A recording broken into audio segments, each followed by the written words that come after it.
We begin with a fresh chapter of civics, chapter number 5, judiciary. We had discussed about judiciary in chapter number 1. Now we will go into the depth of this particular organ of the democracy. Okay? Now, what is judiciary is the basic question to be answered. Our parliament, our government makes laws for us to follow. Fine? It sees to it that the laws are followed also. But what happens if somebody breaks the law? If somebody breaks the law, then you need to punish that person in accordance to the law only, whatever punishment is applicable for the crime he does. So somebody has to take care of questioning the person, trying the person in court, and then giving a verdict of the punishment. So this process is done in the courts. Okay, this process is done in the courts, and an entire process of the court can be coined as judiciary system. So judiciary system's basic essence is to see to it that the laws which have been made are not broken. Even if they are broken, what would be the repercussion? Trial would be there in the court. Arguments would be there for and against the topic. The lawyers would be fighting the case, and then the verdict would be given. So this is the entire judicial process, and that then would be called the judiciary. What are the main important issues? What does judiciary do? Can be categorized under these 3 topics. What is the main role of the judiciary? The first one, dispute resolution. Dispute is, in Hindi we can call it jhagda. Now, in between whom can a dispute happen which the judicial system can resolve? Firstly, the disputes can happen between citizens and citizens. Okay?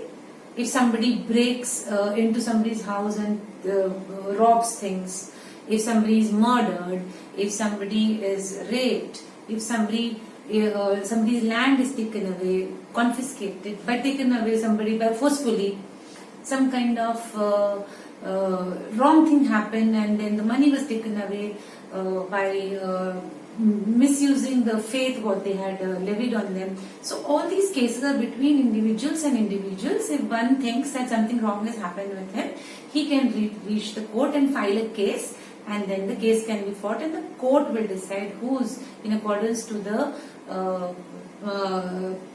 witnesses produced, what can be the verdict. So proofs are compulsory in the cases. Secondly, it resolves disputes between the citizen and the government. Okay, these are interesting cases. So how can the judiciary system get involved in the resolution of the citizen and the government? So let's take an example. There was one there was a law passed in 2015, Information Technology Act.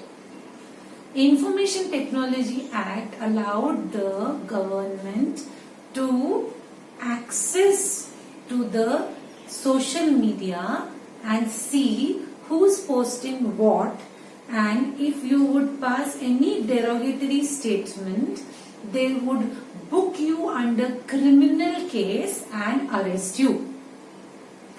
Now this was actually, I would say, violating or affecting the freedom of speech. You are allowed to speak anything. That was a fundamental right, freedom of speech and expression. So this was the point where the citizen filed a case against the government that this law is intruding in the privacy of the people and acting as an hindrance in the freedom of speech. So there was a case filed by citizens against the government. So judiciary system will take care of such cases also. Next comes state government versus state government cases. Now how can state governments and state governments have differences? They can have differences over issues like water. Like the case of Kaveri River's water has been is being fought since ages by which two governments, by Karnataka and by Tamil Nadu. These two states are fighting for the water of the river Kaveri. So who's going to intervene? Yes, the judiciary will intervene and try to resolve the issue on the behalf of both the governments and take a proper action which will be in the favor of both the governments. Now comes again a very interesting one, state government versus central government. There also judiciary system helps out. Now the famous Citizenship Amendment Act, CAA, which had been recently before the pandemic set in, it was in news all over. Citizenship Amendment Act was misunderstood by many people. Thus, Kerala was the first government which filed a case against the central government for making this particular act. So they also thought it was not in the favor of certain community, but they thought certain community was being targeted. Like if I have to speak openly, they thought the Muslims are being targeted. So state government versus central government, the Kerala government filed a case against the central government in the judiciary system that this particular act is not in the favor of certain community.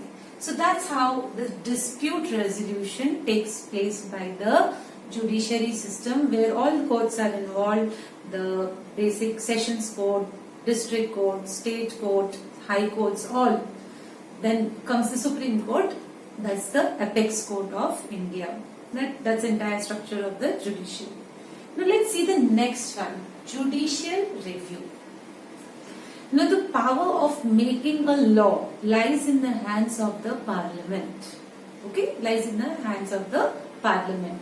They make laws, they firstly introduce a bill. I have taught you all this stuff. They introduce a bill in the Lok Sabha, and then voting is done. Yeses and noes, discussions are done, and then voting is done, and then it goes to Rajya Sabha. From there also voting is done, and then it becomes a law. President signs it and becomes a law. But what if that particular law is challenging a part of the constitution? Constitution is a set of books which has already been written to run the country in a democratic way. But what if that particular law stands against the interests of the constitution? Then the courts can intervene and put a halt to the law because it is acting against some part of the constitution. That is called judicial review. Most of the times when the law is made and it is not in the favor of the constitution or not in the present day scenario, in the past it might have been in the favor of the constitution but not in this one. So amendments are made in the constitution also. That also is done. The reviews, after the reviews, judicial reviews, amendment in the constitution is done to favor that particular law. But it should be in the interest of the public, not something against the public. The next comes upholding law and enforcing fundamental rights. Now you all have fundamental rights and duties. We all have. Okay, we have the duties also and we have the rights also. Now fundamental rights, if they are challenged by the act of the government, then the courts, then the judiciary can intervene and uphold and safeguard your fundamental right. For example, if I'll cite an example. Around I would say 8 to 10 months ago, there was this particular law that any person, if he meets with an accident on the road, if somebody takes that person to the hospital, then the police can stop that person who has brought him and interrogate him, continuously harassing him. But now, after that, what started happening is people, even if they were almost on the deathbed on the road, those people were left on the road to die because the people, those who were alive, didn't want to get involved in the police cases. So, seeing this, the courts brought in right to health, and there was one case in one of the states also where that person it was in your class 7 book also, this particular case, that when he was in the agricultural field, he fell off, then he was seriously injured and nobody took him to this thing and hospital and all. So he was given a compensation by the government first. The court saw to it that he gets in compensation, and now it is clearly stated by the courts that if somebody has met with an accident, you can take the person to the hospital and you will not be questioned. If you will be questioned, it will be at your discretion. The police cannot harass you for it. So that kind of an intervention is allowed by the judicial system, and they safeguard your fundamental rights. So this way we are protected by our judiciary system. Though it's a very long process, many times it has been said that justice delayed is justice denied. Yes, but we are a huge population and the number of courts and the judges are very few when compared. The ratio is very disbalanced. So we have to wait a lot for the verdict to come. But sometimes when the verdict comes, and then it is actually justice, it was worth waiting for it, though the worth was very torturous. Okay, we'll proceed to the next topic. Well, when we talk about the giving of justice by the judiciary system, it is very, very important that judiciary system should be independent. Nobody should intervene in the process of the giving of justice. Now let me elaborate my topic with the help of an example. Supposedly, in a very posh area, there was a huge piece of land. And under the entire pressure, a politician, a very powerful politician, a very renowned politician, confiscates the land and takes away for himself. Now, somebody files a case in the court, right, saying that this land belongs to me. Under duress, this land was taken away from me, and I have no other option except for going to the court. Now, the question arises is, can the politician affect the system of the judiciary and bribe all the judges of the court and put them in his pocket and say that give verdict on my behalf? Not possible at all. It's not possible at all, because the Constitution of India has given the judiciary an independent status, saying you cannot be under the control of either the legislature or the executive nor the government. This particular system, the judiciary, is not under the control and the clutches of any of the organs of the government. No politician, no representative of the government, no businessman, nobody can control the judicial system. And there are various ways in which we ensure that the judiciary is independent. How? Let's see. Now, appointment of judges. When a particular case is in trial, judge is the person who takes the verdict depending upon the circumstances, the proofs, the evidences, who's right, who's wrong, the arguments, taking everything into consideration, the laws, the constitution. He has to give the verdict. That means the appointment of the judges should not be under the control of any single person, or I would say not single person, I would say under the ruling party of the government.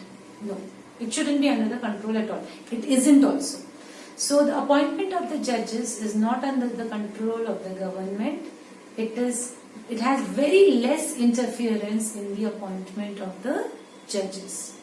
Majoritively, the appointment of the judges is done by the president, and the president is chosen with great discretion. Very great discretion. Only the renowned people can become the president of the country. So the appointment of the judges is separated from any kind of interference of the government.